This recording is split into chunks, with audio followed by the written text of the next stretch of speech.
100% একটা নিশ্চয়তার আমল। রসুলকে আমরা দেখি নাই, কিন্তু আমাদের স্বপ্নে দেখার ইচ্ছা আছে না? সবার ইচ্ছা আছে তো? আছে। যদি থাকে, শুয়ে দেখা যায় ছাত্ররা করে কি একজন একজনের সাথে গল্প করে। এটা ছাত্র জামানায় আমরাও করছি কম বেশি, কিন্তু হয়তো কম, কেউ বেশি করে কেউ কম করে। তো তোমরা শোয়ার পরে রাত্রেবেলা সারা এসা পর্যন্ত 10টা পর্যন্ত সবক ইয়াদ করলে, এখন যদি গল্পের মধ্যে যাও সবকটা যেখান থেকে ছুটে যায়, সবকটা যেন না ছুটে সেই ক্ষেত্রে তোমরা কি দুরূদ শরীফের আমল করতে করতে ঘুমা যাও। 10 বার করো, 20 বার করো, দেখবা তাড়াতাড়ি ঘুম চলে আসছে। গান কাত হয়ে দুরূদ শরীফ করতে থাকে। এখন দুরূদ শরীফ বলতে আমরা যেটা বুঝি নামাজে যেটা পড়ি এটা না, এটাই শুধু দুরূদ না। রাসূল দুরূদ অসংখ্য দুরূদ শিখাই গেছেন। এর তো ছোট্ট দুরূদ হলো সাল্লাল্লাহু আলাইহি ওয়াসাল্লাম, এটা ছোট্ট দুরূদ। একবার পড়বে, আল্লাহর হাবিব বলেন মান সাল্লা আলাইয়া সালাতান ওয়াহিদা সাল্লাল্লাহু আলাইহি আশারা, একবার যে পড়বে আল্লাহ পাক 10টা রহমত নাযিল করবে। পড়ছো একবার, কিন্তু 10টা রহমত। এটা পড়তে পড়তে যদি ঘুমাও তাহলে একদিন দেখবা রসুল তোমার সামনে চলে আসছে। আর রসুল যদি সামনে আসে, স্বপ্নে রসুলকে যে দেখবে সে রসুলকেই দেখলো, অন্য কাউকে দেখলো না। কারণ রসুল সাল্লাল্লাহু আলাইহি ওয়াসাল্লামের চেহারার অবয়ব প্রতিচ্ছবি এটা কেউ ধারণ করতে পারে না, শয়তানও পারে না। যার কারণে তুমি স্বপ্নে রসুলকে যেমন দেখবা ওইটাই বুঝবা তুমি রসুলকে দেখেছো। তাহলে এই আমলটা তোমরা যারা এখানে এসেছো নির্দ্বিধায় তোমরা ভালো এবং মনোযোগী ছাত্র, না হয় তোমরা ঈদের পরের দিন তোমরা আসতে না। অবশ্যই তোমরা মনোযোগী। এজন্য তোমাদেরকে এই কথাগুলো বলে আমার ফায়দা আছে বলে আমি বলছি। আজকে থেকে এটা নিয়ত করবা যে শোয়ার সাথে সাথে কারো সাথে গল্প না। আমি কষ্ট করে পড়ালেখা করলাম, এটা যেন জেহেন থেকে না ছুটে দুরূদ শরীফের আমল করতে করতে ঘুমাই।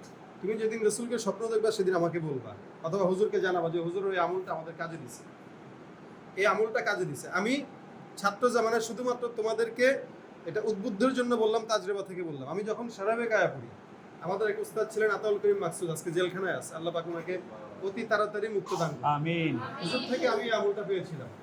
তো হুজুর আমাকে সবসময় বলতেন যে শোয়ার আগে দুরূদ শরীফের আমল করবা। তা আমি এই আমলটা দীর্ঘ কয়েক মাস করেছি হুজুরের কথায়, কোনো ফল নাই।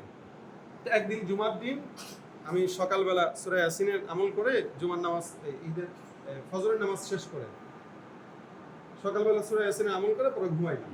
তো ঘুমানোর পরে আমি স্বপ্ন দেখি আমার হুজুর আমার সাথে দাঁড়ানো, আমি হুজুরের পাশে দাঁড়ানো, রাসূল সাল্লাল্লাহু আলাইহি ওয়াসাল্লাম সামনে নামাজের ইমামতি করতেছি। সুবহানাল্লাহ। আমি চেহারা হুজুরের দেখি নাই, বাকি আমি পিছন থেকে দেখছি রাসূল সাল্লাল্লাহু আলাইহি ওয়াসাল্লাম যে নামাজ পড়াচ্ছেন। আমি এই অবস্থায় আমি উঠে গেছি এবং আমি হুজুরকে নামাজের পরে জিজ্ঞেস করতেছিলাম, হুজুর এটা কে?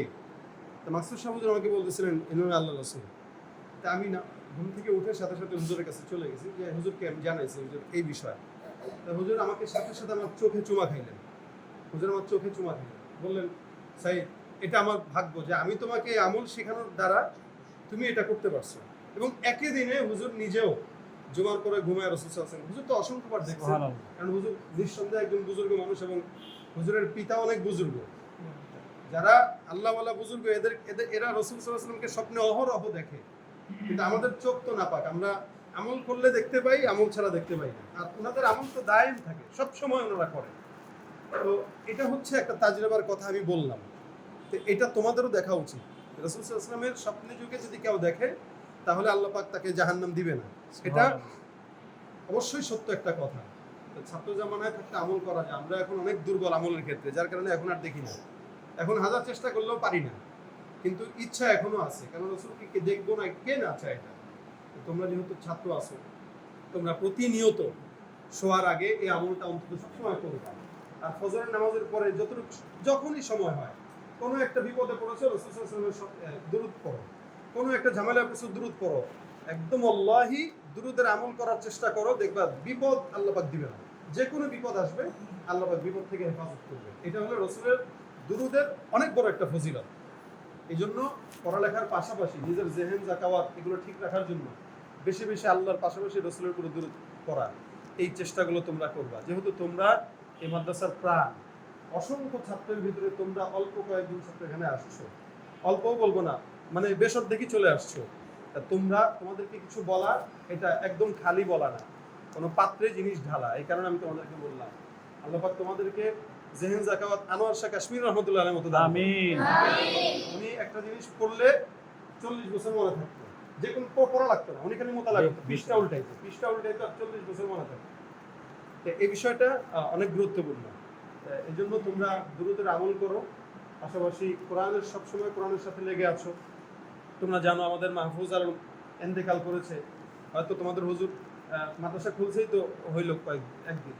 তো হুজুরকেও আমি বলি তোমরা তার জন্য একটা খতম বা 2টা খতম যতটুকু সম্ভব তার জন্য করবা, যেন আল্লাহ তার কবরকে জান্নাত নসিব করে। তোমাদের জন্য দোয়া করি, খুব মনোযোগের সাথে পড়ো, ইনশাআল্লাহ আল্লাহ পাক তোমাদেরকে অনেক বড় বানাবে ইনশাআল্লাহ।